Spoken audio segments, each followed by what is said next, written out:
Thanks for returning. Well, my life has changed now up to this point because my boyfriend Dave, who was the videographer for the Emily Ann amphitheater story, he has now become my husband. And we dated for 7 years. We both had multiple marriages. This is my fourth. So we dated for quite a long time before we decided to get married. We bought this place together out in the country, another lodging property, and it was called the Country Door Inn. And it was a beautiful big 5-bedroom, early Texas style home in the country. We put a swimming pool in. It was on a creek, about 15 acres, just a really great place. So we are now doing bed and breakfast stuff. And we're cooking breakfast. We're doing all of our own cleaning at this point, all of our own yard work and servicing of the pool and the hot tub and all that good stuff.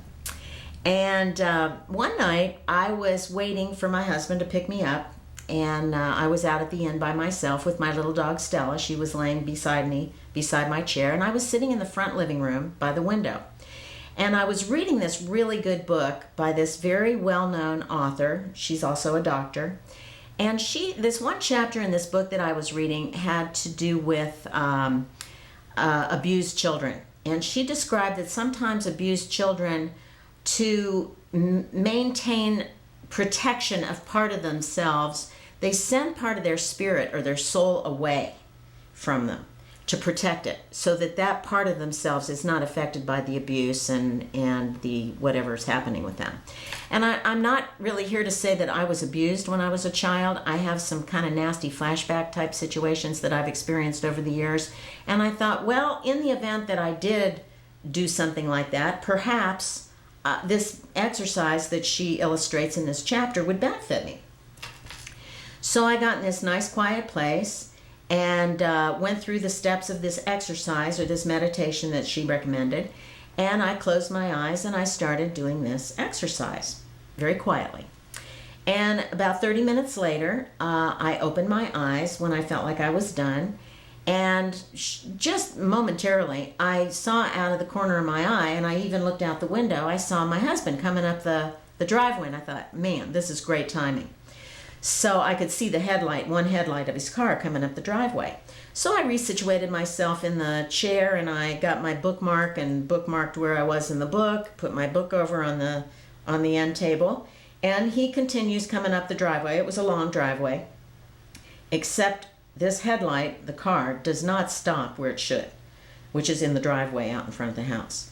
It comes beyond. I see this ball of light, which ends up not being the headlight of his car. It's a ball of light. And this ball of light comes up from the driveway, across the driveway, up on the sidewalk in front of the house, and up on this step, this circular step that goes right up to the front door. When the ball of light gets all the way up to the front door, the door flies open like somebody just undid it, and it flew wide open. My dog Stella goes ballistic. She jumps up, her hackles are up, and she is planted right in front of that ball of light, which is now about 18 inches off the floor. It's about this big around, and it's just sitting there 18 inches off the ground on the threshold of the door, to the house, to the inside of the house. And I'm watching this. And then, poof, it disappears. And I'm thinking, wow, I don't remember reading this, that you could expect this kind of thing to happen in this chapter. And I got the book back out, and I'm, going like this and reading and stuff. And I thought, wow, it doesn't describe anything like this in here. But I guess that was my experience of calling my soul back. So I felt very successful in this exercise.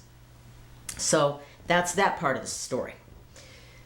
Very shortly after this, I went upstairs into one of the upstairs bedrooms because we had some people checking in. And I always go into the rooms before check-ins just to make sure that everything looks good and it's all fresh and nice looking. And if there's any cobwebs, I get them down, whatever. And I went upstairs, and it looked like there had been somebody laying on the bed. There was an imprint of like a body in the quilt. And there was even a depression in the pillow, like somebody's head was laying on the pillow. And I thought, surely my husband Dave wouldn't go up and do that. But I went downstairs and I said, honey, have you been going upstairs and laying down upstairs on the guest bed? And he said, no, I wouldn't do anything like that. So he said, what's up? And I said, oh, I did a sloppy job making up that bed last time. And I've just left it at that. Well, after these people checked out and we're cleaning the room, and then we come back again for other check-ins and go upstairs to freshen the room, the pillows on the bed are all over the floor. So I went downstairs and I said, honey, come up and look at this. So he came up and looked and he goes, was it like this when you got up here? And I said, yeah. So there's pillows everywhere. So we got to talking, God, is there somebody coming in the house when we're not here? What's going on up here? It was only in this one room. And certainly it wasn't as accessible as some of the other rooms. We had 2 other rooms on a wing that were accessible from the outside directly. This room, you had to go through the house or up these stairs and go in this door upstairs. So it didn't make sense there was somebody coming in the house. The house was always secured. So we just thought, wow, what's going on up here? Well, then a few days later, we came in and we walked in the front door, and the pillows, there must have been 12 pillows on this huge circular couch we had in the living room. And the pillows are like this big. They're all over the floor of the living room. So when the people came down for breakfast, we said, did you guys put all the pillows on the floor? And they said, no, we wouldn't do anything like that. So Dave and I thought, man, maybe there is something in this house that we're not aware of.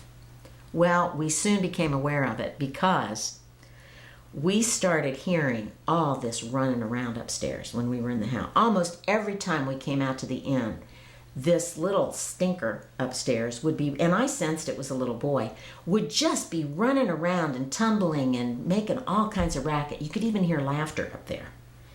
And of course, you go up there and there's not a soul up there. So then I'm thinking, maybe when I called this part of myself back to myself, maybe I called someone else back and not me. Maybe I opened a door or a portal or something. I wasn't sure. Well, the activity from this little guy, I thought it was a little boy, increased big time. After some people checked out one time, we're cleaning rooms immediately, stripping beds and doing all of our work. And these people checked out, and I went upstairs, and when I got in the room upstairs, this grandma's attic room, I smelled this really nasty, like dirty sock, stinky feet smell. And it smelled like it was coming out of the sink. But if I would put my nose down to the pipe in the sink, I couldn't smell it anymore. It was just kind of permeating in that area.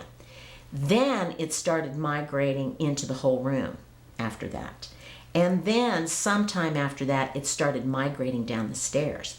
And it usually happened after someone checked out. But eventually, the stinky feet smell, we could smell it when we had incoming guests, which was a problem because you can't put somebody in a stinky feet room.